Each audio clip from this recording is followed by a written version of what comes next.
Hi everyone, a few quick tips on using Optuma workbooks.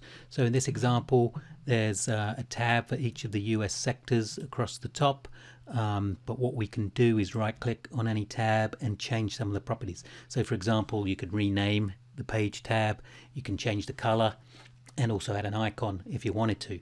A couple of other useful options: clone page, that will make a copy and put it to the end of the workbook, so the furthest tab on the right. You can close pages from here, so if you have lots of open pages and you don't want to close them all individually, you can select that option and it will close the current page and everything to the right of that tab. Now this next one, copy page to workbook, that's pretty useful.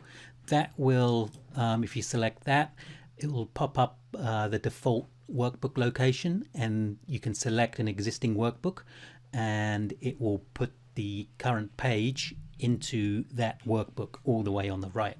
Or what you can do is type a new file name to create a new workbook, and that will create a copy of the open page, so you can do some experimenting without changing the original chart.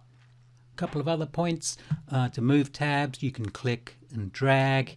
You can put your mouse wheel, roll your mouse wheel with your cursor in the page tabs to scroll left and right.